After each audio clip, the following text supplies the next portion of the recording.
Don't even think about it. Adam. Adam? You just don't get it. Don't you dare. Keep your hands off of my Social Security, Adam. You're out of your tree. You're a young guy, and you got a lot to learn, Adam. Keep your hands off my Social Security. You're out of your tree. Part of a very good campaign ad that Democratic Congresswoman Debbie Halverson is running as she defends her seat in Illinois' 11th district against Republican Adam Kinzinger. Joining us now is another Illinois Democrat, Congresswoman Jan Schakowsky, who's running for re-election in the 9th district. Congresswoman Schakowsky, thanks so much for joining us. Thank you, Rachel. First, let me ask you if you share my enthusiasm for this ad. I feel like this is qualitatively better in tone and sharper in message than most of the other ads I've seen this year. It's a fantastic ad, but the good news is, Rachel, that you're wrong, that it's not being done around the country. We are doing campaigns and ads about Social Security privatization, hands off our Social Security all over the country. That includes even more conservative Democrats who are running and I believe going to win on that issue. So it is being used. It's one of the major national messages along with our Make It in America, stop outsourcing our jobs that are being shown all over the country. At this point, is the reason that it seems fresh to me because Democrats are being outspent by Republicans, and in particular Republican outside groups by a margin of 5 or 6 to 1?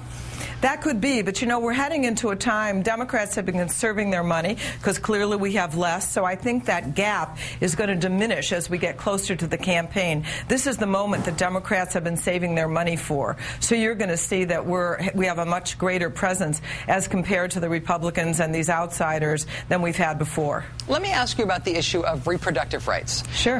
Not only do most Democrats not want to run overtly on the issue, no matter what their position is on it, most even don't even want to say the word abortion in an election year. Democrats haven't liked to campaign on this for a very long time. But in this election, with this crop of Republican candidates and their extreme positions on this issue, it seems to me like Democrats don't have a choice. And actually that's happening. We see it in Colorado, where Michael Bennet has run not one but 2 ads that deal with reproductive health. We're seeing in governor's races in Illinois against Bill Brady, the Republican, and in Indiana, in Michigan. We're seeing it in a number of the races. Let's see, Harry Reid, of course, is using that in an ad. So we're going to see that more and more, I believe, as we get closer. This is a killer issue, not just the issue of abortion, but it's a window into the extremism, the intolerance of this brand of Republican. 63 House members that are running for re-election as Republicans belong to the RNC pro-life.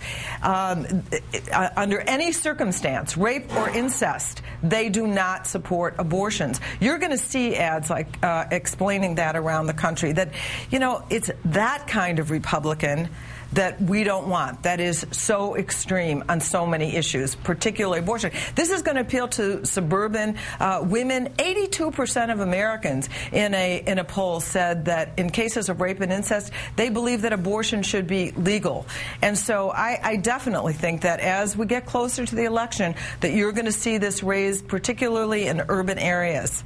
Give me a window on the decisions that are made, the strategic decisions that are made about this idea of national versus local messaging. Because obviously any Democrat running against one of those Republicans who is that extreme on abortion issues has that out there as a very soft target, provided that it's a pro-choice Democrat who's running. But there's also this broader issue, right, that any Democrat running anywhere in the country could use that issue by saying, listen, is this the Republican Party that you want to empower? You want a Republican majority? You're going to vote for X-Republican candidate? If so, you're electing Christine O'Donnell. You're electing these incredibly radical Republicans that you might have heard about nationwide. That's a national campaign strategy. And as far as I understand it, Democrats have decided not to do that kind of nationalizing thing.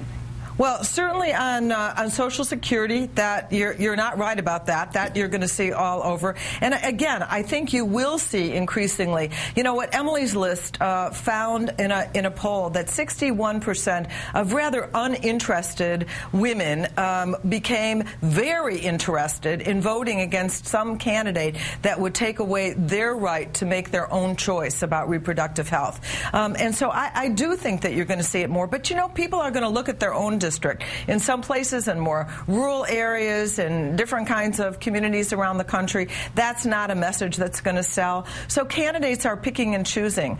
But certainly the outsourcing issue, the outsourcing our jobs and Social Security plays more universally, but you're going to see more and more of these attacks on the extremism and using the fact that even in cases of rape or incest, that there's complete anti-choice position. You're going to see those ads.